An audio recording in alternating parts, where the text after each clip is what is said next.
up at 3:11 a.m., jolted upright from some dream I couldn't remember, my heart thudding in my ears.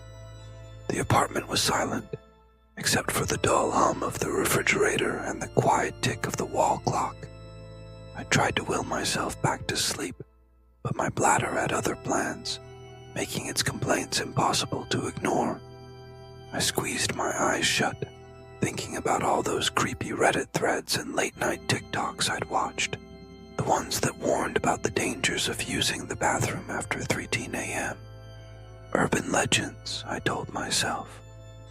Just internet nonsense. But still, the warnings echoed in the back of my mind as I slipped out of bed and padded down the hallway, the cold floorboards creaking under my feet. The digital clock on my phone glowed. 3:13 a.m. Exactly. I hesitated at the bathroom door, feeling a shiver crawl up my spine. Maybe it was just the hour, or the way the shadows seemed to press in from every corner. But the air felt heavier, thicker somehow. I flicked the bathroom light switch. The bulb above the sink flickered, casting strange, jittering patterns across the tiles, before settling into a steady, if slightly dim, glow. As I stepped inside, a metallic scent prickled my nose, sharp and unpleasant. For a split second, I thought I saw something move in the mirror. Just a trick of the light, I told myself. But then I noticed the words scratched above the glass, lines etched deep and raw into the rusty frame. Rules for the toilet after 3:13 a.m. I squinted, curiosity wrestling with unease. Rule number 1, knock twice before entering.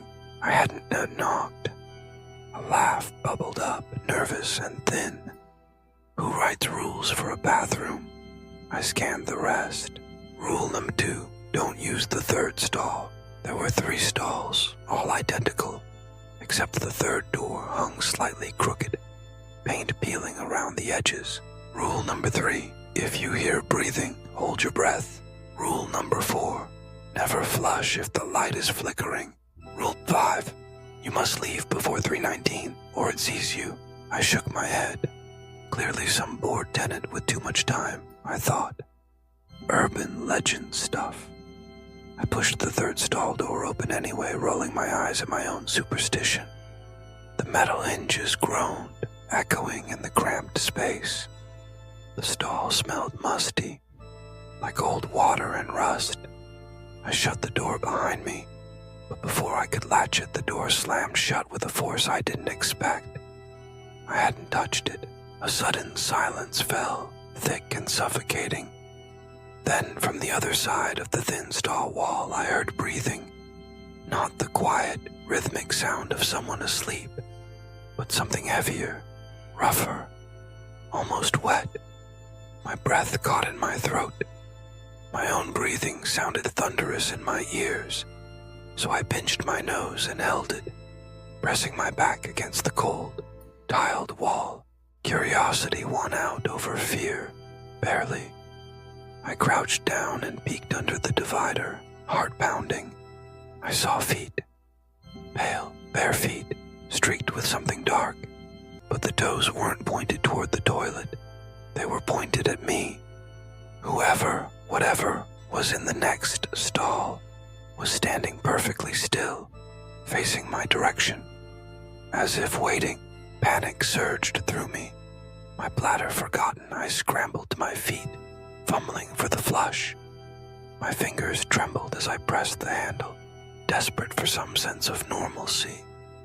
But the toilet didn't flush. Instead, the light above me flickered again, the shadows jerking and dancing. From the bowl, something gurgled, low and hungry, like a drain choking on something it shouldn't have swallowed. The breathing from the next stall grew low. The next night I woke up again, same time, as if my body had learned to dread the hour without me knowing. The urge was back, an uncomfortable, crawling insistence that pulled me from the safety of my sheets.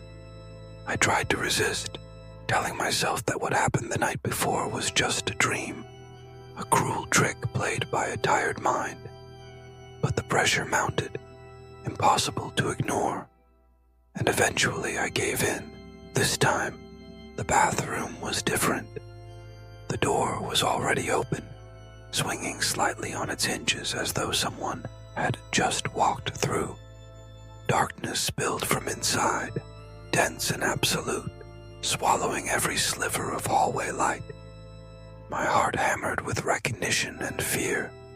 I paused at the threshold, straining to see past the gloom. Something glistened on the tile.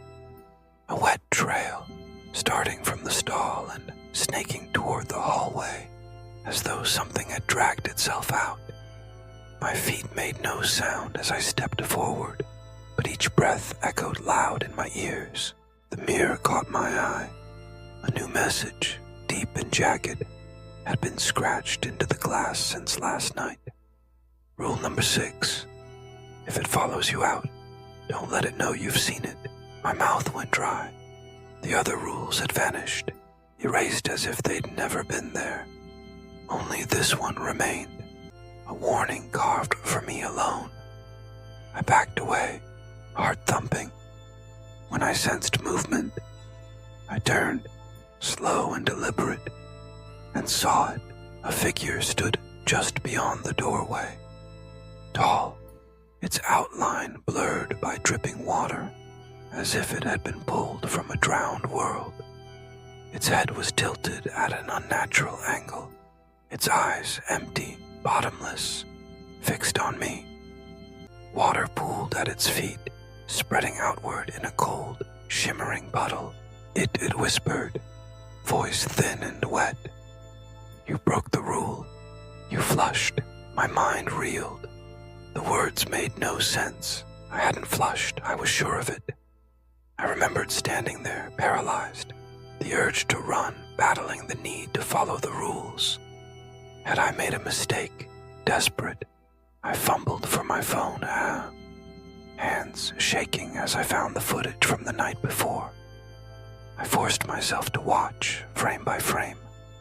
At 3:16 a.m., the flush went off, sudden and loud. I watched myself, no, not myself, a second me, walk out of the stall.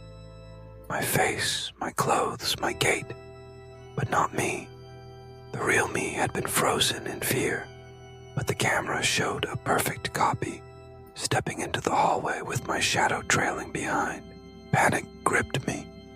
What if the thing in the hallway wasn't the only one? What if I had let something else out?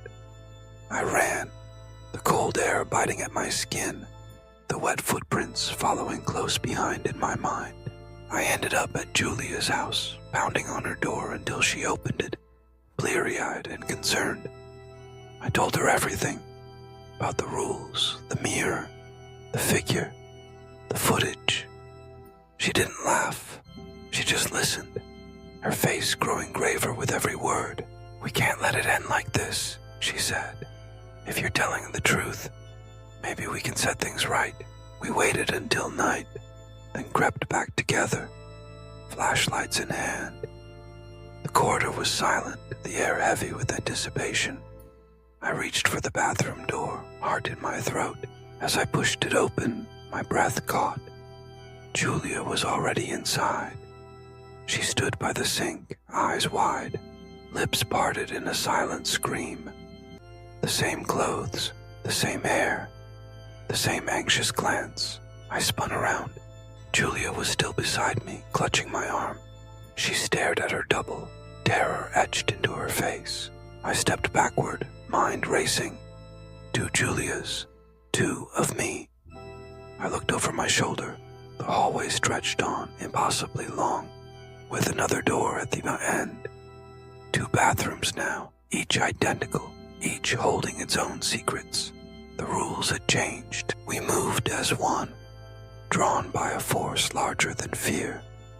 I opened the nearest stall and found myself inside, banging on the door, desperate to escape. I watched as my hands pounded the wood, my eyes wild and bleeding. From the other side, my reflection watched me. It held my phone, thumb poised above the record button. But the face was wrong, smiling, cold, empty. My reflection, not me. You can only go once, it whispered, and the words echoed in the silence, bouncing off the tile and glass. I understood then. The bathroom had never been about relief or routine. It was a passage, a test, a place where the self fractured and multiplied. Only one could leave. Only one could claim the soul that belonged to this world. The other would stay behind, trapped in the endless night, waiting for the next to break the rules. The wet trail grew wider, pooling at the feet of my reflection. It tilted its head, studying me with those blank, hungry eyes. I clawed at the stall, shouting soundlessly, but the world outside moved on. Julia's two selves converging, the rules twisting into something new, the mirror etching fresh warnings for whoever might come after. As my reflection lifted the phone, the lens caught my face, distorted, desperate, fading. The screen flickered, and I saw myself as I truly was. A shadow, a memory, a mistake that could not be undone. Outside, the clock struck 3:19.